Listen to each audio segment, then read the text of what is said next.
শ্রীচৈতন্য মহাপ্রভু এবং গৌরাঙ্গ মহাপ্রভু, অপর নাম চৈতন্য মহাপ্রভু, শতকের বাঙালি অবতার গৌড়ী ও বৈষ্ণব ধর্মের প্রতিষ্ঠাতা গৌরাঙ্গ মহাপ্রভুর শব্দটি শ্রীমতী রাধারানীর স্বর্ণবর্ণের অধিকারী ভগবান চৈতন্যকে কৃষ্ণের অবতার হিসাবে উল্লেখ করা হয়।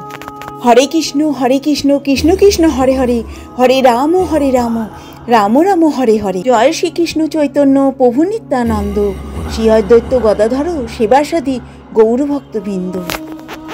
বজেন্দ্র নন্দন শ্রীকৃষ্ণ এই কলিযুগে সচিমাতার গর্ভে শ্রীচৈতন্য মহাপ্রভু রূপে এবং বলরাম শ্রী নিত্যানন্দ প্রভুরূপে এই ধরা ধামে অবতীর্ণ হয়েছেন। মহাপ্রভুর আবির্ভাবের হাজার হাজার বছর পূর্বে বিভিন্ন শাস্ত্রে তার প্রমাণ রয়েছে। কলিযুগে যেসব বুদ্ধিমান মানুষেরা ভগবত আরাধনার উদ্দেশ্যে সংকীর্তন যজ্ঞানুষ্ঠান করেন, তারা অবিরাম শ্রীকৃষ্ণের নাম গানের মাধ্যমে ভগবত অবতারের আরাধনা করে থাকেন। যদিও তার দেহ কৃষ্ণবর্ণ নয়, তাহলেও তিনি স্বয়ং শ্রীকৃষ্ণ। তার সঙ্গে পার্শ্বদ রূপে রয়েছেন তার অন্তরঙ্গ সঙ্গীরা, সেবকগণ, অস্ত্র এবং সহযোগী। স্ত্রীয় ভিত্তিতে ভগবান শ্রী চৈতন্যদেবকে পরমেশ্বর ভগবান শ্রীকৃষ্ণের অবতার হিসাবে বিবেচনা করা হয়। সর্বোপরি ভগবান শ্রীকৃষ্ণ শ্রী চৈতন্য এই কলিযুগে তার অহেতুক করুণা প্রদর্শন করে আবির্ভূত হয়েছিলেন। ধর্ম কর্তব্য একটি নির্দেশন যুগের প্রসঙ্গিত ছড়িয়ে দেওয়ার উদ্দেশ্যে, এবং তিনি বলেছিলেন ভগবানের পবিত্র নাম উচ্চারণের মুখ্য লাভের সহজ পন্থা। কোনো জাতিগত যোগ্যতা বা বৈশিষ্ট্য যেমন রং, ধর্ম, বর্ণ, জাতীয়তা, ব্যক্তিকে ভগবানের প্রতি প্রেম ছড়িয়ে দেওয়া হলো এই মন্ত্রের অভিপ্রেত। তিনি ভগবানের ভক্ত হিসাবে এসেছিলেন মায়াবদ্ধ আত্মাদের শেখানোর জন্য কিভাবে ভক্তিমূলক সেবা সহজভাবে সঠিকভাবে করতে হয়। তার গুরু দাসদের শিক্ষা দিয়েছেন। এতএব ভগবান শ্রী চৈতন্য যে পথ তৈরি করেছিলেন তার সমস্ত আচার্য কৃত্য সর্বশ্রেষ্ঠ নিখুঁত হিসাবে গণ্য করা হয়েছিল। ভক্তি বেদান্ত স্বামী আধ্যাত্মিক গুরু শ্রী ভক্তি সিদ্ধান্ত সরস্বতী প্রভুপাদ গেয়েছিলেন, শ্রী কৃষ্ণ চৈতন্য রাধা কৃষ্ণে নহে অন্য, প্রভু শ্রীকৃষ্ণ চৈতন্য রাধা কৃষ্ণ পৃথক নন, কারণ ভগবান শ্রী চৈতন্য স্বয়ং কৃষ্ণ। তিনি শ্রীমতী রাধারানীর ভাবকান্তি ধারণ করেছেন। রাধারানীর ভগবানের প্রতি তার সেবা, প্রেম, ভক্তিতে সকলের চেয়ে শ্রেষ্ঠ। গৌরাঙ্গের মূল শিক্ষা আত্মা জীব ভগবান শ্রীকৃষ্ণের নিত্য দাস। জীব কেবল প্রেম ভক্তির সাথে তার সেবা করে প্রকৃত সুখ অর্জন করতে পারেন। ভগবানের পবিত্র নাম জপ করা এই কলিযুগে আধ্যাত্মিক উপলব্ধি একমাত্র সকল পন্থা এবং সহজ উপায়। প্রভুপাদ প্রচার করেছিলেন, যদি কেউ গৌরাঙ্গ নামটি উচ্চারণ করে সে শুদ্ধ সত্য স্বভাব চৈতন্য কৃতিত সৌভাগ্য সুখের আশীর্বাদ প্রাপ্ত হয়। ভগবান গৌরাঙ্গের কৃপা বিবর্তনের সহায়তা করার অন্যতম গুরুত্বপূর্ণ ও কার্যকরী মাধ্যম হিসেবে গৌরাঙ্গের নাম কীর্তন পথে নিত্যর প্রচার করা। ভগবান গৌরাঙ্গের কৃপা বিবর্তনে সহায়তা করার অন্যতম গুরুত্বপূর্ণ ও কার্যকরী মাধ্যম হিসেবে গৌরাঙ্গের নাম কীর্তন পথে নিত্যের প্রচার করা। শ্রীচৈতন্য মহাপ্রভু আর কেউ নন, পরমেশ্বর ভগবান শ্রীকৃষ্ণ, যিনি এই যুগে কলিযুগে আবির্ভূত হয়েছিলেন। এই যুগের জন্য যুদ্ধ ধর্মের উদ্বোধন করেছিলেন সংকীর্তন প্রভুর পবিত্র নামগুলো। বৃন্দাবনে রাধাকৃষ্ণের দিনটি ছিল বসন্ত পঞ্চমী।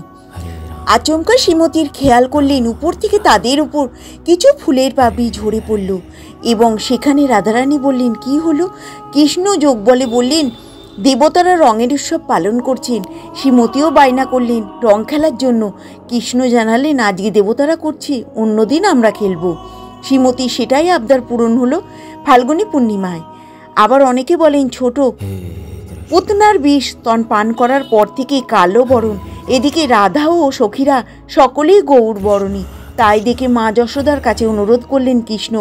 মা তাকে জানালেন কোনো একদিন কৃষ্ণ যেন গোপীদের রঙে রাঙিয়ে দেয়, তাহলেই সব এক হয়ে যাবে।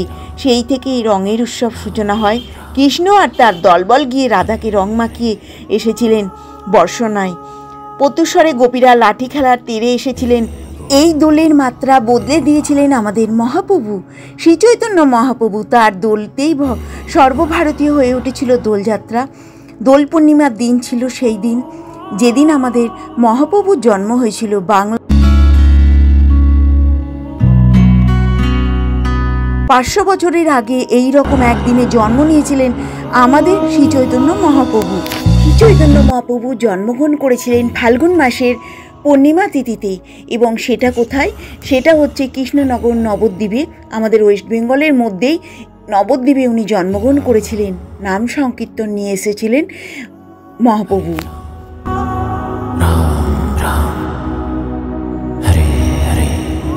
জয় শ্রীকৃষ্ণ চৈতন্য প্রভু নিত্যানন্দ, শ্রী অদ্বৈত গদাধর সেবাসাদি গৌরভক্তবৃন্দ।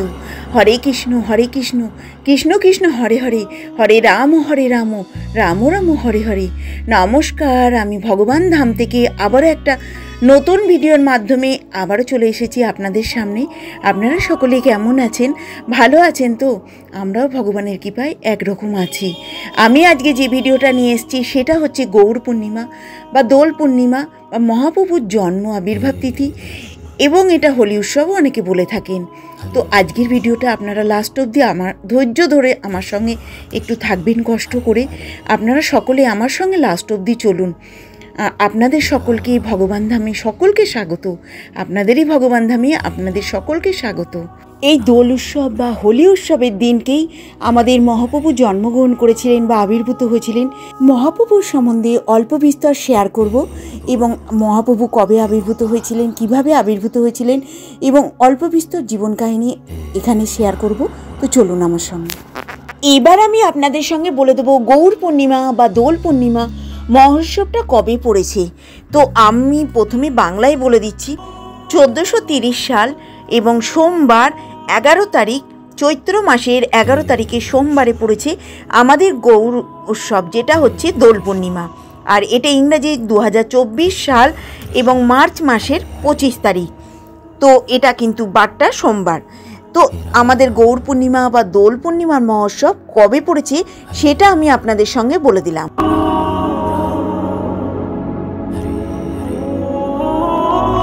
আমরা এটাকে গৌর পূর্ণিমা, ওই দিনকে আমাদের শ্রী চৈতন্য মহাপ্রভু আবির্ভূত হয়েছিলেন এই গৌর পূর্ণিমা বা দোল পূর্ণিমার দিনকে। তো আমাদের এটা মহৎ দিন, খুব বড় দিন, আমাদের একটা বিশাল পাওয়া যে মহাপ্রভুর আবির্ভাব তিথি যদি আমরা পালন করতে পারি নিষ্ঠার সঙ্গে, তাহলে আমরা খুব আনন্দিত পাব। পূর্ণিমাতে চন্দ্রগ্রহণ যেমন বাংলায় সেই অবস্থান প্রতিনিধি স্বরূপ, ঐতিহ্য সত্ত্বেও এইরকম ভঙ্গুর দশা চলছিল গৌরচন্দ্রের আবির্ভাব। তার আগে থেকেই বিদ্যাচর্চার জন্য প্রসিদ্ধ ছিল নবদ্বীপ। নিমায়ও নিজে বড় পণ্ডিত, তবে তর্কে যতদূর যাওয়া যায় প্রেমেও তার থেকে বহুদূর, তাই তিনি বুঝেছিলেন। আর তাই খরাটে সমাজ ব্যবস্থা বদল আনতে প্রেমের ভরসাই রেখেছিলেন। সেই প্রেম কৃষ্ণ প্রেম। তাই আর তার মূলত মহাপ্রভুর কারণেই রাধাকৃষ্ণের দোল সর্বভারতীয় উৎসব চেহারা নিয়েছে। এবং ভগবান শ্রীচৈতন্য মহাপ্রভু গৌর নিতাই এসেছিলেন আমাদের খালি হাতে নাম সংকীর্তন প্রচার করার জন্য। সকলের মুখে মুখে আমাদের এই কলিযুগে নাম সংকীর্তন প্রচার করেছিলেন হরে কৃষ্ণ মহামন্ত্র, হরে কৃষ্ণ কৃষ্ণ কৃষ্ণ হরে হরে, হরে রাম রাম রাম হরে হরে। গোটা দেশ জুড়ে হোলির উৎসব উদযাপন করা হয়। প্রায় সম্পূর্ণ ব্যক্তিগণ অবিরাম কৃষ্ণ কীর্তনকারী ভগবানের অবতারকে আরাধনা করার জন্য সংকীর্তন যজ্ঞের অনুষ্ঠান করেন। যদিও তার গায়ের রং অকৃষ্ণ, তবুও তিনি স্বয়ং কৃষ্ণ। তিনি তার সঙ্গী সেবক, অস্ত্র এবং অন্তরঙ্গ পার্শ্বদে পরিবৃত্ত। 1486 খ্রিস্টাব্দে শ্রীচৈতন্য মহাপ্রভু বৈষ্ণব সন্ন্যাসী ধর্মগুরু মহাপুরুষ 16 শতাব্দীর বিশেষ সমাজ সংস্কারক। তিনি গৌরবন্যা নদিয়া জেলার অন্তর্গত নবদ্বীপে জন্মগ্রহণ করেছিলেন। নদিয়া জেলাতে 1486 সালের 8ই ফেব্রুয়ারি, উত্তরে 23শে ফাল্গুন 1407 শকাব্দ সন্ধ্যায় সূর্যাস্তের ঠিক পরে নদিয়া শহরে মায়াপুরে জন্মগ্রহণ করেছিলেন। তার জন্মের সময়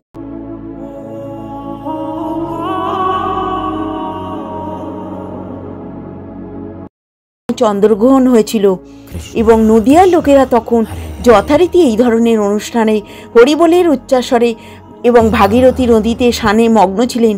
তার পিতা মহাপ্রভু গৌর সুন্দরীর গায়ের রং সোনার মতন, প্রকৃতপক্ষে তার সুললিল সমগ্র দেহটি কাঁচা সোনার মতন, তার সমস্ত দেহ চন্দন চর্চিত। তিনি সন্ন্যাস গ্রহণ করবেন এবং খুব আত্মসংযমশীল হবেন। মায়াবাদী সন্ন্যাসীদের সঙ্গে তার পার্থক্য এই যে তিনি ভক্তিমূলক সেবায় নিষ্ঠাপরায়ণ এবং সংকীর্তন আন্দোলন প্রচার করবেন। ভক্তরূপী পৃথিবীর বুকে আমি স্বয়ং কখনো আবির্ভূত হই, বিশেষ করে কলিযুগে সংকীর্তন আন্দোলন সূচনায় উদ্দেশ্যে শচী নন্দনরূপী আমি আবির্ভূত হই। কলির প্রথম সন্ধ্যায় ভাগীরথী তীরস্থ রমাস্থানে রম্যস্থানে গৌরীয় রূপসারী এবং শচীপুত্র রূপে আমি ভবিষ্যতে অবতীর্ণ হব।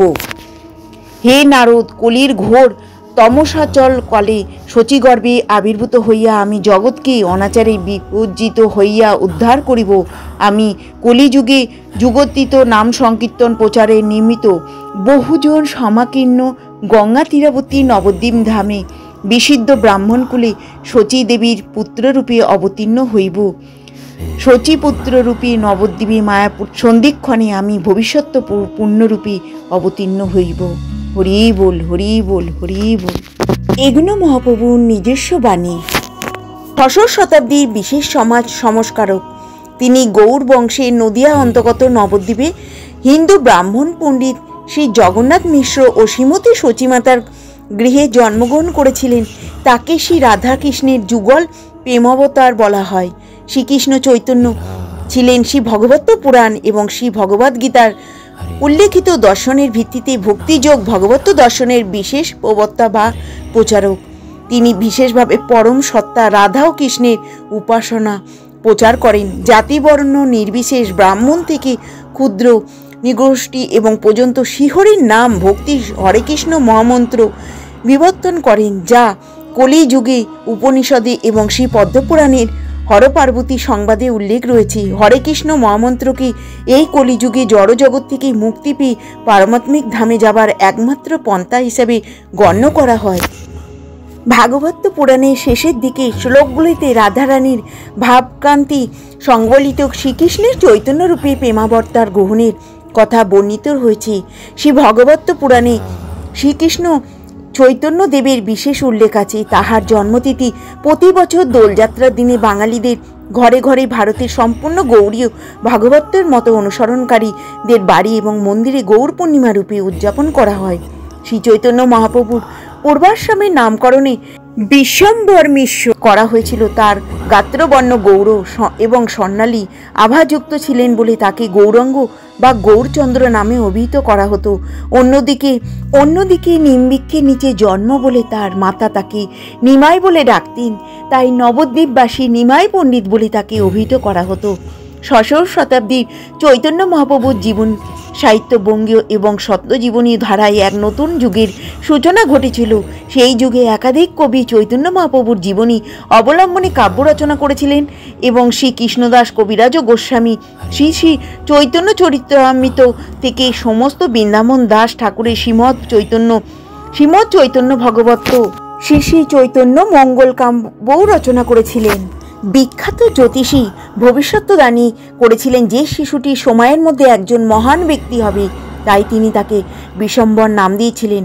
পাড়ার মহিলারা তাকে সোনার রঙের জন্য গৌরহরি স্টাইল করতেন এবং তার মা তাকে নিম্বা বলে ডাকতেন, নিমাই বলে ডাকতেন। যে গাছের নিচে তিনি জন্মগ্রহণ করেছিলেন সেটি ছিল যেমন সুন্দর ছিল, সবাই তাকে প্রতিদিন দেখতে ভালোবাসতেন।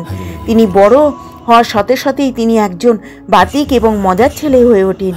ছোটবেলায় খুব কাঁদতেন গৌরনিতাই, খুব কাঁদতেন মহাপ্রভু, এবং সেই কান্না বন্ধ হতো যখন হরে কৃষ্ণ মহামন্ত্র কেউ যদি হরে কৃষ্ণ মহামন্ত্র দিয়ে গান করতেন বা ওই কথা উল্লেখ করতেন, মহাপ্রভুর কান্না তখনই থেমে যেতেন। এবং পঞ্চম বর্ষের পর থেকে তাকে পাঠশালায় ভর্তি করা হয়। সেখানে তিনি খুব অল্প বয়সের মধ্যেই বাংলাকে তুলে ধরেন।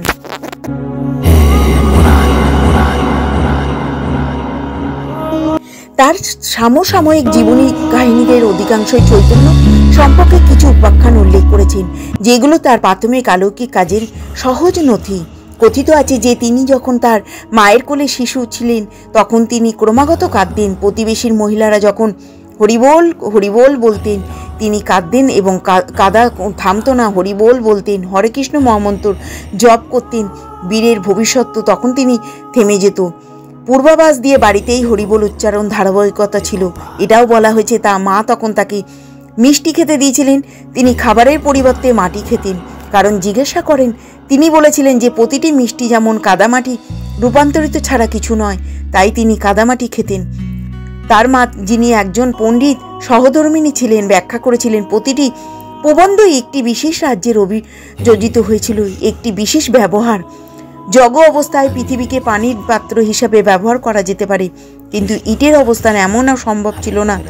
মাটি তাই নিম্নজাতির খাবার হিসাবে ব্যবহারযোগ্য ছিল, কিন্তু তার অন্যান্য রাজ্য কাদামাটি ছিল না। ছেলেটি বিশ্বাসী হয়েছিলেন এবং কাদামাটি খাওয়াতে তার বোকামি শিকার। আমি এখানে গৌরাঙ্গ মহাপ্রভুর প্রণাম মন্ত্রটা বলছি। আনন্দ লীলাময় বিগ্রহায় হেমাভ্য দিব্য ছবি সুন্দরায় স্তমে মহাপ্রেম রস প্রদায় চৈতন্য চন্দায় নম নমস্তে। এবার সেই অদ্বৈত মহাপ্রভুর প্রণাম মন্ত্রটা বলছি। শ্রী অদ্বৈত নম স্তম্ভং কলিজন কৃপা নিধে গৌর প্রেম প্রদানান শ্রী সীতা পতায়ে নম। আমি এখানে মুখেও বলে দিলাম, প্লাস স্ক্রিনেও দিয়ে দিলাম। যদি আমার মুখে বলাটা ভুল হয় কিংবা আপনারা বুঝতে না পারেন, স্ক্রিনে দেখে দেখে মন্ত্রটা বলে নেবেন। যেদিনকে মহাপ্রভুর জন্মতিথি আপনারা পালন করবেন, মানে আবির্ভাবের দিন, যেদিনকে মহাপ্রভুর আবির্ভাব। প্রভু নিত্যানন্দ হরিদাসকে তিনি যে প্রথম আদেশ জারি করেছিলেন তা হলো, যাও বন্ধুরা, শহরের রাস্তা দিয়ে যাও, প্রতিটি মানুষের সাথে তার দরজায় দেখা করো এবং তাকে পবিত্র জীবন নিয়ে হরিনাম গাইতে বলো, এবং তুমি তারপর প্রতি সন্ধ্যায় এসে আমার কাছে তোমার প্রচারের ফল জানাও। এইভাবে আদেশ দেয়া হলো। দুই প্রচারের এগিয়ে গিয়ে জগাই এবং মাধাই নামে দুটি জঘন্য চরিত্রের সাথে দেখা করলেন। তারা মহাপ্রভুর আদেশ শুনে প্রচারকদের অপমান করেছিলেন, কিন্তু শীঘ্রই তাদের প্রভুর দ্বারা অদ্ভুত ভক্তি এই প্রভাবে ধর্মান্বিত হয়েছিল। নদিয়াতে একবার অবাক হয়ে বললেন, নিমাই পণ্ডিতেরা শুধুই একজন বিশাল প্রতিভান্য নন, তিনি অবশ্যই শক্তিমানরূপী ঈশ্বরের একজন ধর্মপ্রচারক। এই সময় তার 23 বছর বয়স। মহাপ্রভু শুধু নদিয়াতেই নয়, শহরের আশেপাশে সমস্ত গুরুত্বপূর্ণ শহরে গ্রামে নীতিগুলো প্রচার করছিলেন। তার অনুসারীদের বাড়িতে নিয়ে অলৌকিক দেখাচ্ছিলেন, ভক্তির গুপ্ত নীতিগুলো শিখিয়েছিলেন এবং তার গান গেয়েছিলেন। ভক্তদের সাথে সংকীর্তন। নদিয়া শহরে অনুগামীরা রাস্তায় রাস্তায় হরির পবিত্র নাম গাইতে শুরু করেছিলেন। হরে কৃষ্ণ কৃষ্ণ কৃষ্ণ হরে হরে, হরে রাম রাম রাম হরে হরে। এবং ভক্তরা অত্যন্ত খুশি হয়েছিলেন। ব্রাহ্মণরা নিমাই পণ্ডিতের সাফল্য ঈর্ষান্বিত হয়ে চৈতন্য চরিত্রের বিরুদ্ধে অহিন্দু বলে চাঁদ কাজীর কাছে অভিযোগ করেছিলেন। তার অদ্ভুত ধর্ম নিয়ে আওয়াজ করায় বন্ধ করে তিনি তার অনুগামীদের উপর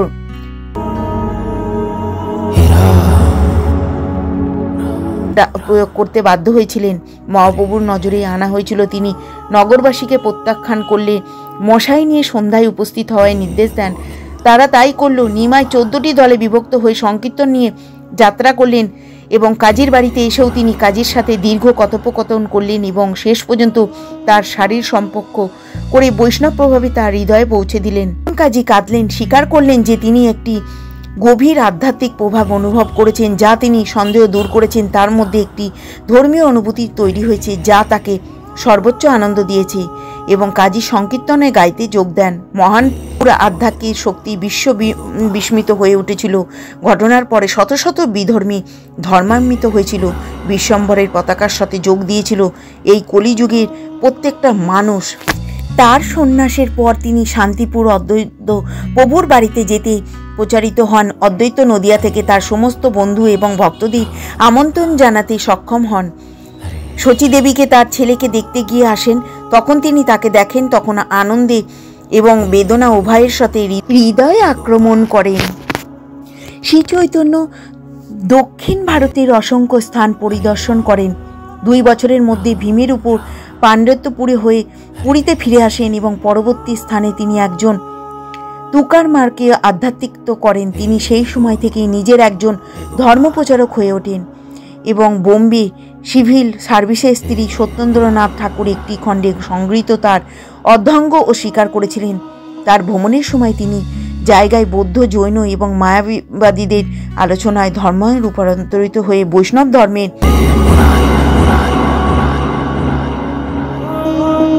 গোপাল ভট্ট গোস্বামীর বাড়িতে ভগবান চৈতন্য মহাপ্রভু চাতুর্মাসের সময় 4 মাস শ্রীরঙ্গন তামিলনাড়ুতে অবস্থান করেছিলেন। পুরীতে প্রত্যাবর্তনের পর রাজা প্রতাপ রুদ্রদেব এবং বেশ কিছু পণ্ডিত ব্রাহ্মণ এবং চৈতন্য মহাপ্রভুর যোগদান করেন। তার বয়স তখন 27 বছর। 28 বছরে তিনি মলদে গৌড় পর্যন্ত বাংলায় যান। সেখানে তিনি চৈতন্য মহাপ্রভু শান্তিপুর হয়ে পুরীতে ফিরে আসেন। সেখানে তিনি আবার প্রিয় মায়ের সাথে দেখা করেন। পুরীতে কিছুক্ষণ থাকার পর বৃন্দাবনের উদ্দেশ্যে রওনা হন। এই সময় সাথে ছিলেন বলভদ্র ভট্টাচার্য। তিনি বৃন্দাবন পরিদর্শন করেন, ধর্মে রূপান্তরিত হয়ে এবং প্রয়োগে নেমে আসেন। কোরআনের যুক্তির মাধ্যমে বিপুল সংখ্যক বৈষ্ণব ধর্মেই দীক্ষিত হয়। এই তো আপনাদের সঙ্গে মহাপ্রভুর কিছু ধর্মকথা বললাম, কিভাবে তিনি প্রচার করেছিলেন, কোথায় কোথায় গিয়েছিলেন, খুবই অল্পের মধ্যে আপনাদের সঙ্গে শেয়ার করলাম। অল্প বিস্তর আমি আপনাদের সঙ্গে শেয়ার করলাম। গৌরাঙ্গ হলো চৈতন্য মহাপ্রভু বা গৌরাঙ্গ মহাপ্রভু, অপর নাম চৈতন্য মহাপ্রভু। শতকের বাঙালি অবতার গৌরীয় বৈষ্ণব ধর্মের প্রতিষ্ঠাতা গৌরাঙ্গ মহাপ্রভুর প্রতিটি শ্রীমতী রাধারানীর স্বর্ণের অধিকারী ভগবান চৈতন্যকে কৃষ্ণের অবতার হিসাবে উল্লেখ করা হয়। সত্যযুগে আমাদের নারায়ণকে নিয়ে এসেছিলেন, হাতে চক্র নিয়ে এসেছিলেন, শঙ্খচক্র গদাধর, যেটা আমরা বলি আর কি।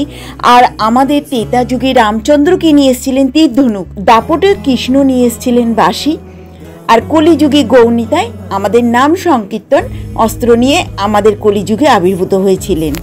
বৈষ্ণব বিশ্বাস অনুসারে ফাল্গুনী পূর্ণিমা বা দোল পূর্ণিমার দিন বৃন্দাবনে শ্রীকৃষ্ণর আবির ও গুলাল নিয়ে রাধিকা অন্যান্য গোপীদের সঙ্গে রং খেলায় মেতেছিলেন। সেই ঘটনা থেকেই দোল খেলার উৎপত্তি হয়। দোলযাত্রার দিন সকলেই তাই রাধাকৃষ্ণের বিগ্রহের আবির ও গুলালের স্নান করাতে এবং দোলায় চড়িয়ে কীর্তন গান সহকারে শোভাযাত্রাও বের করে। ভক্তেরা আবির ও গুলাল দিয়ে পরস্পরের রঙও খেলেন।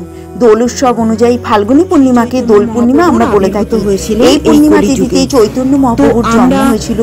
গৌর পূর্ণিমা নামে অভিহিত, সেই জন্য আমরা এই পূর্ণিমাটাকে বলি। দোলযাত্রা উৎসবে এই ধর্ম নিরপেক্ষ যাত্রা এবং নারী পুরুষ নির্বিশেষ সকলেই এই দোল যাত্রায় অংশগ্রহণ করতে পারেন। সকলেই ভগবানকে হোলি মাখাতে পারেন বা রং মাখাতে পারেন। এই দিনকে বাড়িতে অনেকেই গোপাল পুজো করেন, নারায়ণ পুজো করেন, রাধাকৃষ্ণের পুজো করেন। তো এইভাবে আপনারা এই দোল পূর্ণিমার দিন আমাদের গৌরাঙ্গ মহাপ্রভুর পুজো তো করবেনই, সঙ্গে সঙ্গে আপনারা যে ভগবানকে ভালোবাসেন সেই ভগবানের পুজো মন দিয়ে করতে পারেন। তো এই দোল পূর্ণিমা মহোৎসব কবে পড়েছে সেটাও বলে দিলাম। আপনারা খুব সুন্দর করে দোল পূর্ণিমা বাড়িতে বানান, কোনো মন্দিরে গিয়ে আপনারা করতে পারেন, কাছে পিঠে ইস্কন মন্দির থাকলে সেখানে চলে যেতে পারেন। খুব সুন্দর করে দোল পূর্ণিমা মহোৎসব পালন করবেন। দোল পূর্ণিমা বা গৌর পূর্ণিমার জন্য সারাটা বছর ধরে অপেক্ষা করে থাকেন অনেক ভক্তগণ, যারা ভগবানকে ভালোবাসেন এবং প্রত্যেকটা কৃষ্ণ ভক্তগণ এবং যারা গৌরাঙ্গ ভক্তগণ, যারা গৌরাঙ্গ মহাপ্রভুকে ভালোবাসেন, এই গৌর পূর্ণিমার দিন সারা বছর অপেক্ষা করে থাকেন এই দিনটা কবে আসবে এবং মহাপ্রভুর জন্ম আবির্ভাব তিথি কত সুন্দর করে তারা মানাবেন সেই হিসাব করে তারা কিন্তু অপেক্ষা করে থাকেন এই দোল পূর্ণিমার দিনটি। পরম পুরুষোত্তম ভগবান শ্রীকৃষ্ণ ব্রজেন্দ্র নন্দন যেই শচীসুত হলো সেই, রাধারানীর ভাব অঙ্গীকার করে শচীসুত হলো সেই শচী মাতার ঘরে জন্মগ্রহণ করেছিলেন গৌরাঙ্গ মহাপ্রভু। রাধারানীর ভাবকান্ত অঙ্গীকার করে এবং শচী তনয় রূপে, শচীসুত রূপে শচী মার ঘরে শচী জননীর কাছে জন্মগ্রহণ করেছিলেন গৌরাঙ্গ মহাপ্রভু। ফাল্গুন মাসের পূর্ণিমা তিথি 25 মার্চ, যেটা হচ্ছে 11 তারিখ চৈত্র মাসে, সেই তারিখে গৌরাঙ্গ মহাপ্রভু জন্মগ্রহণ করেছিলেন শচী মাতার কোলে, শচী মাতার গর্ভে জন্মগ্রহণ করেছিলেন আমাদের মহাপ্রভু। এই ফাল্গুনী পূর্ণিমাতে শ্রীকৃষ্ণ চৈতন্য মহাপ্রভু এই রাধারানীর ভাব অঙ্গীকার করে শ্রীকৃষ্ণ চৈতন্য মহাপ্রভু রূপে জন্মগ্রহণ করেছিলেন।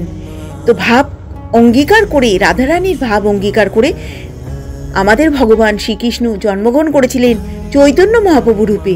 গায়ের রং কৃষ্ণবর্ণ না হলেও উনিই কৃষ্ণ, উনিই গৌরাঙ্গ মহাপ্রভু, রাধারানীর অংশস্বরূপ। শ্রী চৈতন্য মহাপ্রভু আমাদেরকে শিখিয়েছেন যে কিভাবে ভগবানের প্রতি প্রেম ভালোবাসা জাগাতে হয় এবং হরি নাম সংকীর্তন করতে হয়। সেই প্রেমটা আমাদের মধ্যে শ্রী চৈতন্য মহাপ্রভু বা কি গাত্রী বর্ণ তার ছিল কিন্তু গৌর বর্ণ এবং অপরূপ সুন্দর। তিনিই হচ্ছেন আমাদের শ্রীকৃষ্ণ, ভগবান শ্রীকৃষ্ণ। কলিযুগে গৌরনিতাই রূপে অবতীর্ণ হয়েছিলেন, নিয়ে এসেছিলেন। কিন্তু আমাদের গৌরনিতাই অস্ত্র নিয়ে এসেছিলেন, যেটা নাম হরিনাম সংকীর্তন। তার অস্ত্র হচ্ছে হরিনাম সংকীর্তন, কলিযুগে প্রত্যেকটা মানুষের মনে মনে প্রভাবিত করা। হরিনাম সংকীর্তন করার ফলে মানুষ কি করবে, চিন্ময় জগতে প্রবেশ করতে পারবে। তার পার্শ্ব প্রতিক্রিয়া আছে হরিনাম সংকীর্তন, মানুষের মনেও হরিনাম সংকীর্তন জাগবে। হরিনাম নাম সংকীর্তন করলে চিন্ময় জগতে প্রবেশ করবে এবং তার কৃষ্ণ প্রেম হবে, এটা হচ্ছে আসল কথা। এবং বলে না একটার সঙ্গে একটা ফ্রি। এবং যদি হরিনাম সংকীর্তন করে তার পার্শ্ব প্রতিক্রিয়া হচ্ছে মানে তার পরবর্তীকালে মানে যে ফ্রিটা সেটা হচ্ছে, সে যদি কোনো আগের জন্মে কোনো পাপ থাকে কিংবা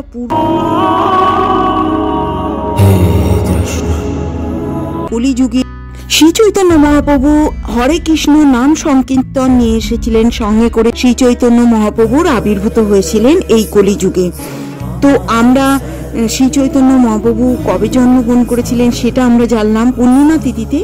উনি এই ফাল্গুন মাসের পুণ্যাস্ত্র ছিল, কিন্তু শ্রী চৈতন্য মহাপ্রভুরও অস্ত্র ছিল। সেই অস্ত্রটা কি, সেটা হচ্ছে হরিনাম সংকীর্তন। তিনি হরিনাম সংকীর্তন এই কলিযুগে নিয়ে উনি আবির্ভূত হয়েছিলেন বলে। কিন্তু একাদশীর মতনই আপনারা ফল নিয়ে থাকতে পারেন। আর অনেকেই বাড়িতে এই পূর্ণিমা তিথিতে সত্যনারায়ণের পুজো দেন, ভগবান রাধা মাধবের পুজো করেন, অনেকে গোপাল পুজো করেন। এইভাবে আপনারা পুজো করতে পারেন, এই দিনটা এইভাবে পালন করতে পারেন, নারায়ণের পুজো করতে পারেন। এইভাবে আপনারা এই দিনটা পালন করবেন, যে যেরকম ভাবে পারবেন। কেউ গৌরাঙ্গ হচ্ছে শ্রী চৈতন্য মহাপ্রভুরও পুজো করছেন এবং সন্ধ্যাকালীন মহাপ্রভু আবির্ভূত হয়েছিলেন বলে সেই জন্য বলা হচ্ছে সন্ধ্যা অবধি যদি পারেন উপবাস থাকার জন্য, যদি না পারেন কোনো অসুবিধা নেই, ফলমূল নিয়ে থাকতে পারেন। তো সন্ধ্যা অবধি উপবাস থাকার পরে তারপরে আপনারা পুজো করে তারপরে হচ্ছে ফলাদি গ্রহণ করতে পারেন। আর এই দিনকে ভগবানের শ্রীচরণ যুগে যুগধর্ম হচ্ছে ভগবান নামের মহিমা, সেই উদ্দেশ্য সাধন করার জন্য মহাপ্রভু পীত বর্ণ ধারণ করে কলিযুগে ভগবান রূপে অবতীর্ণ হয়েছে। কলিযুগের ধর্ম হয় হরি সংকীর্তন। এতএব একই অর্থে অবতীর্ণ শ্রী সচ্চিদানন্দন। কলিযুগের মানুষেরা তার উপাসনা এবং সমবেত ভাবে নাম সংকীর্তন করে থাকেন। যদিও তার ভগবান শ্রীকৃষ্ণ পরম কলিযুগে গৌরনিতাই নামে অভিহিত এবং গৌরনিতাই রূপে তিনি জন্মগ্রহণ করেছিলেন। শ্রী চৈতন্য মহাপ্রভু আমাদেরকে শিখিয়েছেন যে কিভাবে ভগবানের প্রতি প্রেম ভালোবাসা জাগাতে হয় এবং হরি নাম সংকীর্তন করতে হয়। সেই প্রেমটা আমাদের মধ্যে শ্রী চৈতন্য মহাপ্রভু জাগিয়েছিলেন। শ্রী চৈতন্য তিনি জন্মগ্রহণ করেছিলেন, আবির্ভূত হয়েছিলেন এবং কলিযুগের মানুষকে যথাযথভাবে শিক্ষা দিয়ে তাদের পরম তৃপ্তি লাভ এবং তাদের বাসনা তাদের উপভোগ করার জন্য হরিনাম এক একটা ভগবান যেমন এক একটা অস্ত্র নিয়ে এসেছিলেন, কিন্তু আমাদের গৌরনিতাই অস্ত্র নিয়ে এসেছিলেন, যেটা নাম হরিনাম সংকীর্তন। তার অস্ত্র হচ্ছে হরিনাম সংকীর্তন, কলিযুগে প্রত্যেকটা মানুষের মনে মনে প্রভাবিত করা। হরিনাম সংকীর্তন করার ফলে মানুষ কি করবে, চিন্ময় জগতে প্রবেশ করতে পারবে। তার পার্শ্ব প্রতিক্রিয়া আছে হরিনাম সংকীর্তন হচ্ছে করলে সেই মানুষের মনেও হরিনাম সংকীর্তন জাগবে। হরিনাম নাম সংকীর্তন করলে চিন্ময় জগতে প্রবেশ করবে এবং তার কৃষ্ণ প্রেম হবে, এটা হচ্ছে আসল কথা। এবং বলে না একটার সঙ্গে একটা ফ্রি। এবং যদি হরিনাম সংকীর্তন করে তার পার্শ্ব প্রতিক্রিয়া হচ্ছে মানে তার পরবর্তীকালে মানে যে ফ্রিটা সেটা হচ্ছে, সে যদি কোনো আগের জন্মে কোনো পাপ থাকে কিংবা পূর্বকালের কোনো পাপ থাকে সেই পাপ মুক্ত হবে এবং সে হরিনাম সংকীর্তনে সে স্বর্গ লাভ করতে পারবে। হরিনাম সংকীর্তনের আসল উদ্দেশ্য তাহলে আমরা কি জানলাম, কৃষ্ণ প্রেম ভক্তি, না একটার সঙ্গে আর একটা ফ্রি। তাহলে ফ্রিটা কি হচ্ছে, ফ্রিটা আমি বলে দিলাম পূর্ব জন্মের কোনো পাপের ফলে তাহলে সেই পাপটা আমাদের মুক্ত হবে, ঋণ মুক্ত হবে। তাহলে আমরা একটার সঙ্গে একটা ফ্রি। আমরা বুঝতে পারলাম যে হরিনাম সংকীর্তনের ফলে আমরা দুটো কাজ পেতে পারি, একটা আসল আর একটার সঙ্গে আর একটা আমাদের মুক্ত, যেটা বলে আমরা মুক্তি পাচ্ছি মানে ফ্রিতে পাচ্ছি। শ্রী চৈতন্য মহাপ্রভু কেন আবির্ভূত হলেন? ভগবান কৃষ্ণ চিন্তা করেছিলেন যে দাপট যুগে তিনি যখন গীতা পাঠ করলেন এবং দাপট যুগে ভগবান কৃষ্ণ যখন গীতার জ্ঞান প্রদান করলেন সমস্ত ভক্তদের কাছে, তোমরা আমাদের প্রতি শরণাগত হও আর আমি তোমাদের সমস্ত পাপ থেকে উদ্ধার করব বা মুক্ত করে দেব। কিন্তু তিনি গীতা পাঠ করলেন এবং সমস্ত মানুষকে বোঝানোর পরেও সমস্ত মানুষ, তার আদি লীলায় আমরা দেখতে পাই স্বর্ণের মতন উজ্জ্বল বর্ণের সুন্দর দেহ ধারণ করে গৃহস্থ লীলা বিলাস করেন। প্রভু এই কথা বলে চলে গেলেন, কিন্তু শ্রীকৃষ্ণ দেখলেন যে আমার এই কথা শুনে আমার সাথ দিতে খুব কম ভক্ত মানুষই আসছেন। তো গোলকধামে ভগবান শ্রীকৃষ্ণ গিয়ে তখন চিন্তা করলেন কি করে ভক্তদের এই পাপ থেকে উদ্ধার করা যায় বা ভক্তদের অনুপ্রেরণিত করা যায়, কি করে আমি ওদেরকে মুক্ত করব। তখন ভগবান কৃষ্ণ গোলকধাম থেকে চিন্তা করে ভাবলেন যে আমি যে ব্রজপ্রেম আস্বাদন করলাম সেই ব্রজপ্রেম আমি যুগে যুগে অবতার রূপী ভগবান শ্রীকৃষ্ণ চিন্তা করলেন আমি যদি অন্য কাউকে পাঠাই তাহলে সে তার কথাও কিন্তু ভক্তরা নাও শুনতে পারেন। তা সেইটা চিন্তা করে ভগবান শ্রীকৃষ্ণ ভাবলেন আমাকে নিজেকে নামতে হবে, এই মতে নেমে আমাকে সকলকেই ব্রজবাসীদের ব্রজপ্রেম আমাকে বোঝাতে হবে, কিভাবে ব্রজপ্রেম ভক্ত কিভাবে হরিনাম সংকীর্তন করতে হয় এইভাবে বোঝাতে হবে। তাই ভগবান শ্রীকৃষ্ণ চিন্তা করলেন আমাকে স্বয়ং আসতে হবে। তো এই ব্রজপ্রেম দান করার জন্য ভগবান স্বয়ং শ্রীকৃষ্ণ অবতার রূপে গৌরনিতাই রূপে আমাদের মর্তে আবির্ভূত হলো।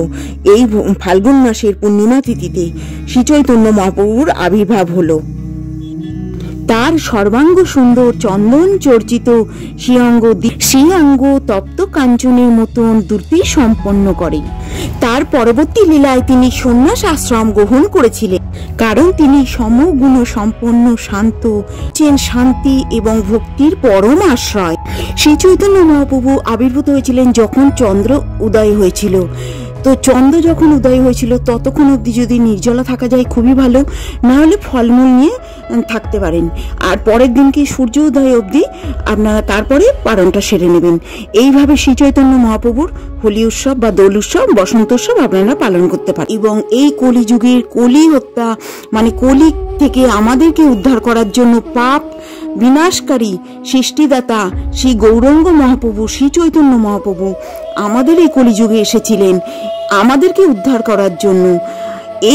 এই কলিযুগে রাধারানীর ভাব এবং অঙ্গপ্রত্যঙ্গ নিয়ে এই কলিযুগে অবতীর্ণ হয়েছিলেন। শ্রী চৈতন্য মহাপ্রভুর জন্মদিনটাকে পালন করার জন্য শুধু আমাদের পৃথিবীর মানুষেরা নয়, ভক্তগণেরা নয়, সমস্ত দেবদেবতারা পালন করার জন্য খুবই উৎসুক। স্বয়ং গঙ্গা দেবীও খুব ভগীরথের আহ্বানে মিলিত হতে যাচ্ছিলেন। তখন স্বয়ং নবদ্বীপ মায়াপুর ধামে এসে আটকে গিয়েছিলেন এবং সেখানে দাঁড়িয়ে ভগবান শ্রী চৈতন্য মহাপ্রভুর জন্মস্থানে সেখানে দাঁড়িয়ে গেলেন। তখন ভগীরথ বললেন, মা তুমি দাঁড়িয়ে গেলে কেন, তুমি এসো। তখন বললো, যাচ্ছি বাবা। তখন এখানে 1 মাস গঙ্গা দেবী দাঁড়িয়ে গিয়েছিলেন শ্রী চৈতন্য মহাপ্রভুর জন্মস্থানে।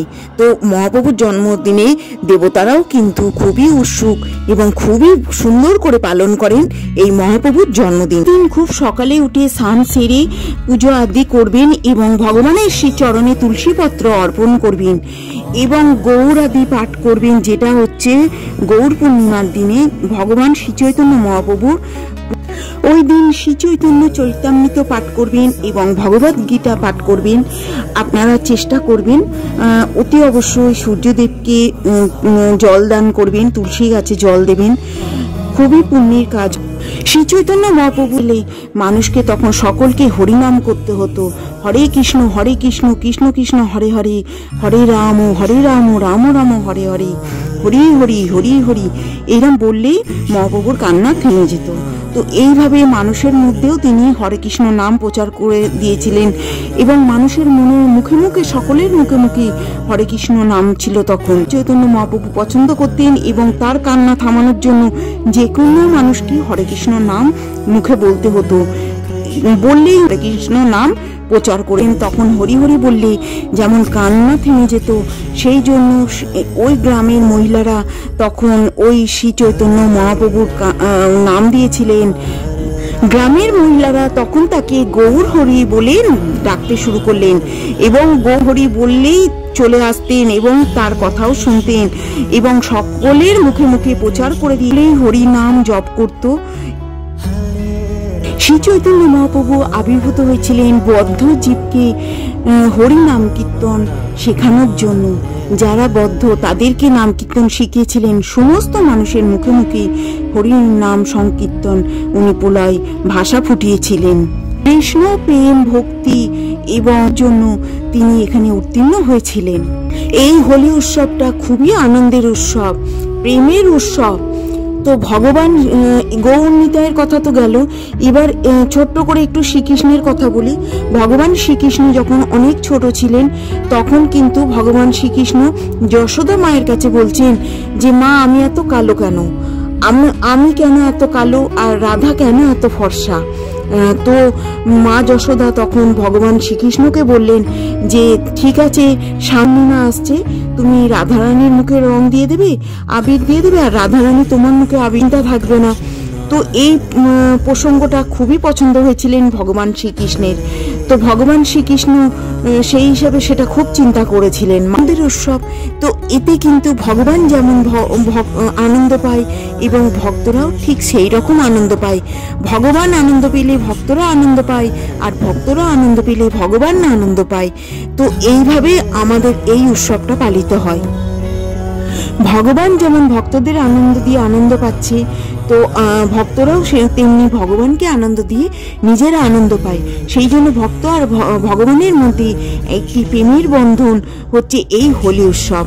তো এই হোলি উৎসবকে আমরা একটা প্রেমের বন্ধন উৎসবও বলতে পারি।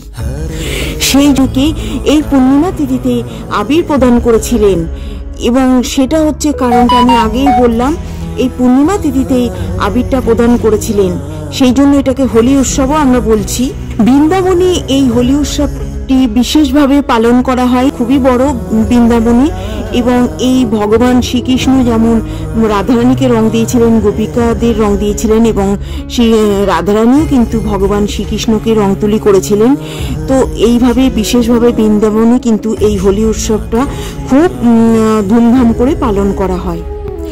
এই দিনটিতে ভগবানের সেবায় নিযুক্ত থাকলে খুবই ভালো হয়। যেমন যখন চন্দ্র উদয় হবে ততক্ষণ অবধি যদি নির্জলা থাকা যায় ভালো, আর না থাকতে পারলে আপনারা ফলমূল আদি গ্রহণ করে আপনারা পুজো করবেন এবং ভগবানের সেবায় তুলসীপত্র অর্পণ করবেন, ভগবানের চরণে অর্পণ করবেন এবং ভগবানের চরণে আবির অর্পণ করবেন এবং মুখমণ্ডলেও আবির দিতে পারেন এবং সেই আবির নিয়ে আপনারা নিজেরাও নিজেদের মুখে এবং গুরুজনদের মুখে দিতে পারেন। কিন্তু সেই আবির কখনোই পাতলে বা পায়ে দেবেন না, ভগবানের আবির নিয়ে। এইভাবে আপনারা সেই দিনটা পালন করতে পারেন। আর শ্রী চৈতন্য মহাপ্রভু এতটাই দয়ালু ছিলেন এবং আমাদের কলিযুগের মানুষকে উদ্ধার করেছিলেন। প্রত্যেকটা মানুষের মুখে মুখে হরি নাম সংকীর্তন প্রচার করেছিলেন এবং ভগবান যখন জন্মগ্রহণ করেছিলেন তখন গ্রহণ অবস্থায় প্রত্যেকটা মানুষ গঙ্গা স্নান করছিলেন এবং তিনি চাইছিলেন প্রত্যেকটা মানুষ গঙ্গা স্নান করে শুদ্ধ বস্ত্র পরে হরি নাম সংকীর্তন করুক এবং তখন তিনি আবির্ভূত হয়েছিলেন। এইভাবে আমাদের মহাপ্রভু আমাদের কলিযুগে আবির্ভূত হয়েছিলেন। তিনি হচ্ছেন স্বয়ং গোবিন্দ, ভগবান গোবিন্দ। এই ফাল্গুন মাসের পূর্ণিমা তিথির অপরাহ্নে মানে চন্দ্রগ্রহণকালীন তিনি সচিমাতা দেবীর গর্ভে, সচিমাতা দেবী ভগবানের পরম ভক্ত ছিলেন, সেই জন্য তিনি ওনার গর্ভে এসেছিলেন, সচিমাতা দেবীর গর্ভে। জগন্নাথ মিশ্রের পিতা ছিলেন উপেন্দ্র মিশ্র এবং তিনি শ্রী চৈতন্য মহাপ্রভুর পিতামহ, মানে যেটাকে আমরা বলি দাদু। তো শ্রী চৈতন্য মহাপ্রভুর পিতামহ ছিলেন উপেন্দ্র মিশ্র। মহাপ্রভু এমন ভাবে শিক্ষা দিয়ে গেছেন ভগবানের সেবা, ভগবানের পুজো এবং হরে কৃষ্ণ নাম সংকীর্তন এমনভাবে মানুষের কাছে পৌঁছে দিয়ে গেছেন, প্রতিটা গ্রামে পৃথিবীর সমস্ত জায়গায় শ্রী মহাপ্রভুর হচ্ছে নাম আজকে সকলের মুখে মুখে এমনভাবে মানুষের মধ্যে উনি পৌঁছে গেছেন। কলিযুগে অবতীর্ণ হচ্ছে গৌরনিতাই আমাদের মহাপ্রভু। তো ভগবান ধামে আমাদের পৌঁছাতে গেলে ভগবান মহাপ্রভুর আশ্রয় নিতেই হবে, ভগবান মহাপ্রভুকে আমরা ভালোবাসতে হবে, ভগবান মহাপ্রভু আমাদের হচ্ছে পথ অনুসরণ করে আমাদের ভগবান শ্রীকৃষ্ণের কাছে পৌঁছাতে হবে, রামের কাছে পৌঁছাতে হবে। ভগবানের মহাপ্রভু গৌরনিতাইয়ের পন্থা হচ্ছে সহজ পন্থা, খুবই সহজভাবে দেখিয়ে দিয়ে গেছেন যে মানুষের মধ্যে প্রেম কিভাবে বিরল থাকে, মানুষের মধ্যে কিভাবে ভালোবাসা থাকে। মহাপ্রভু এইভাবে আমাদের বুঝিয়ে গেছেন এবং মহাপ্রভুর পথ অনুসরণ করলেই আমরা শ্রীকৃষ্ণ ধামে পৌঁছাতে পারবো। যারা ন্যায় বিদ্যায় পারদর্শী এবং বৈদিক শিক্ষা লাভ করতে চান তারা কিন্তু নবদ্বীপে তখন একটা শিক্ষার প্রতিষ্ঠান খুবই ভালো ছিল। তো জগন্নাথ মিশ্র সেই ক্ষেত্রেই কিন্তু নবদ্বীপ ধামে এসেছিল। তখন তো এটা ধাম ছিল না, তখন নবদ্বীপে উনি পড়াশোনার জন্য এসেছিলেন, শিক্ষাগত শিক্ষা নেওয়ার জন্য। তো সেখানে তিনি হচ্ছে সচিমাতা দেবীর সঙ্গে ওনার বিবাহ হয়। তারপরে ওইখানে আমাদের হচ্ছে শ্রী চৈতন্য মহাপ্রভুর জন্ম হয়ে গেল এবং সেটা আমাদের ধামে পরিণত হলো হচ্ছে নবদ্বীপ ধাম। আজকে আমি বেশিরভাগ কথাটাই শ্রী চৈতন্য মহাপ্রভুর সম্বন্ধে বলছি এবং দোল পূর্ণিমা বা গৌর পূর্ণিমা, সেই জন্য মহাপ্রভুর সম্বন্ধেই বলবো বেশি করে। সচিমাতা দেবীর বাবা ছিলেন নীলাম্বর চক্রবর্তী। নীলাম্বর চক্রবর্তী ছিলেন একজন বিখ্যাত জ্যোতিষী এবং নীলাম্বর চক্রবর্তীর মেয়ে ছিলেন সচিমাতা দেবী এবং সেই সচিমাতা দেবীকে বিয়ে করেছিলেন। মহাপ্রভুর বাল্য নাম ছিল নিমাই এবং মহাপ্রভুর আগে 8টি কন্যা সন্তান হয়েছিল সচিমাতা দেবীর গর্ভে। তারপরে মহাপ্রভু ঘর আলো করে এসেছিলেন এবং মহাপ্রভুর জন্ম হয়েছিল। তারপরে সেই মহাপ্রভু হচ্ছে আমাদের নিমাই। ভগবানের জন্ম হওয়ার পরে, মহাপ্রভুর জন্ম হওয়ার পরে ওই জায়গাটা আমাদের ধামে পরিণত হয় এবং ওখানে সকলের মুখে মুখে হরিনাম সংকীর্তন শোনা যায়। কিন্তু তার আগে ওইখানে কিন্তু সেইভাবে এরকম হরিনাম সংকীর্তন অত হতো না।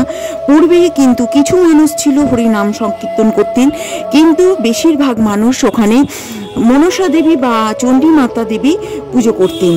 কিন্তু ভগবানের আবির্ভাবের পর থেকেই সেখানে হরিনাম সংকীর্তন প্রচার হয়েছিল মুখে মুখে। সেখানেও হয়েছিল আমাদের সারা প্রত্যেকটা গ্রামে, প্রত্যেকটা শহরে এবং সারা পৃথিবীতে ভগবান শ্রী চৈতন্য মহাপ্রভুর হরিনাম সংকীর্তন প্রচার হয়েছিল। তো নবদ্বীপে তখন কিন্তু কেউ ওই রকম নাম কীর্তন করতেন না। আর কখন করতেন? যখন ওনারা গঙ্গা স্নান করতেন তখন হরি হরি বলতেন, ওং গঙ্গা ওং হরে কৃষ্ণ হয়েছিলেন। যখন সকলে গঙ্গা স্নান করে ডুব দিয়ে উঠলেন সেই সময় আবির্ভূত হয়েছিলেন যে হরি হরি হরি হরি বলল আর মহাপ্রভুর জন্ম হলো।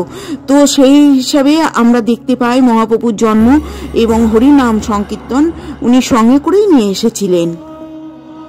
প্রত্যেকটা মানুষ কেউই জপ বা কোনো হরিনাম সংকীর্তন করতেন না। কিছু মুষ্টিমেয় মানুষ ছিলেন আগেকার মানুষ, তারা একটু হরিনাম সংকীর্তন জপ করতেন না, নাম কীর্তন করতেন। তাদের কয়েকজনের মধ্যে ছিলেন শ্রী অদ্বৈত মহাপ্রভু, হরিনাম আচার্য প্রভু, কয়েকজন ছিলেন যে হরিনাম সংকীর্তন করতেন। অদ্বৈত আচার্য প্রভুর প্রভাবেই কিন্তু আমাদের ভগবান মহাপ্রভু ওখানে আবির্ভূত হয়েছিলেন। কারণ অদ্বৈত মহাপ্রভু সবসময় তিনি বিষ্ণুর অবদান ছিলেন। তিনি সবসময় চাইছিলেন যে মহাপ্রভু এখানে আসুক, ভগবান শ্রীকৃষ্ণ নিজে স্বয়ং এসে মানুষকে শিক্ষা দিয়ে যাক এবং মানুষের মুখে হরিনাম সংকীর্তন প্রচার করে যাক। সেই জন্য অদ্বৈত মহাপ্রভু চাইলেই কিন্তু করতে পারতেন, কিন্তু তিনি করেননি। তিনি সব সময় চেয়েছিলেন ভগবান নিজে আসুক এবং সেই জন্য তিনি গঙ্গার তীরে বসে শালগ্রামে তিনি তুলসী এবং গঙ্গা জল দিয়ে তুলসী পাতা দিচ্ছিলেন এবং গঙ্গা জল ঢেলে ভগবানকে ডাকছিলেন, মহাপ্রভু তুমি এসো, ভগবান শ্রীকৃষ্ণ তুমি আমাদের এই কলিযুগের জীবকে উদ্ধার করো, তুমি এখানে নামো, তুমি এসো। শ্রী অদ্বৈত মহাপ্রভু করুণা সহকারে ভগবানকে ডেকেছিলেন এবং তাকে মেজাজে বলেছিলেন, ভগবান তুমি এসো, শ্রীকৃষ্ণ তুমি এসো। সেই মহাপ্রভুর কথা শুনে মহাপ্রভু, সেই অদ্বৈত মহাপ্রভুর কথা শুনে তিনি আবির্ভূত হলেন এবং উনি চেয়েছিলেন যে ভগবান শ্রীকৃষ্ণ নিজে এসে আমাদের এই কলিযুগকে হাত থেকে আমাদেরকে রক্ষা করুক। এই কলির হত্যা বদ্ধ জীব, এই মানুষ উদ্ধার পেল স্বয়ং ভগবান মহাপ্রভুর জন্ম হলো বলি। এবং মহাপ্রভুর জন্মতিথি আমরা সেই জন্য, দেবতারাও মহাপ্রভুর জন্ম খুব সুন্দর করে মানায়, আমরাও মানাবো মহাপ্রভুর জন্ম আবির্ভাব তিথি। চৈতন্য মহাপ্রভুর জন্ম হয়েছিল বলে আজকে আমরা অনেক ভালো আছি, শান্তিতে আছি, হরিনাম জপ করছি এবং ভগবানকে ডাকতে পারছি। ভগবান আমাদের এই রাস্তাটা দেখিয়ে গিয়েছিলেন, এই পথটা দেখিয়ে গিয়েছিলেন। তুলসীপত্র চন্দন লাগিয়ে ভগবানের চরণে দেবেন, অধিক হরিনাম জপ করবেন, যেটা আমি বারবারই বলছি, এটা কিন্তু ভগবান মহাপ্রভুর অনেক পছন্দের। অদ্বৈত মহাপ্রভু ছিলেন নারায়ণের অংশস্বরূপ, সেই জন্য অদ্বৈত মহাপ্রভু যখন ডেকেছিলেন ভগবান শ্রীকৃষ্ণকে ডেকেছিলেন এবং বলেছিলেন, ভগবান শ্রীকৃষ্ণ তুমি এসো এবং এই মর্তে নামো এবং এই কলিযুগের মানুষকে এই পাপের থেকে রক্ষা করো, উদ্ধার করো। এবং সেই কথা শুনে ভগবান শ্রীকৃষ্ণ মহাপ্রভু রূপ নিয়ে আমাদের এই কলিযুগে এসেছিলেন, আবির্ভূত হয়েছিলেন। অদ্বৈত মহাপ্রভু খুব মেজাজ দিয়ে বলেছিলেন, ভগবান শ্রীকৃষ্ণ তুমি এসো, এসে কলিযুগের মানুষকে উদ্ধার করো এবং মানুষকে প্রত্যেকটা পাপের হাত থেকে রক্ষা করো। জন্মদিনে যেটা আবির্ভাব তিথি যে লীলাটা, সেটা পড়বেন এবং ভগবদ্গীতা পাঠ অতি অবশ্যই করবেন, অধিক হরিনাম জপ করবেন, যেটা মহাপ্রভুর খুব পছন্দের জিনিস।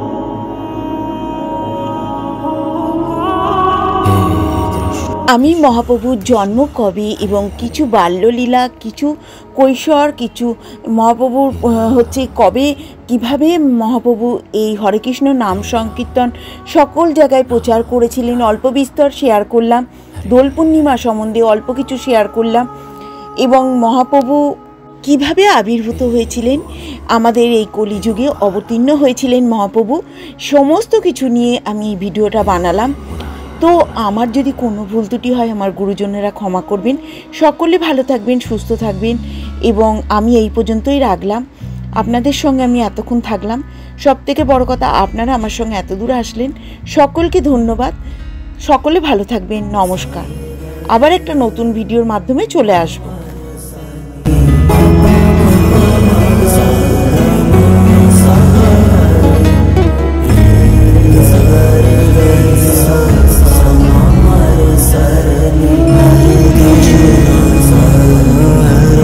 Krishna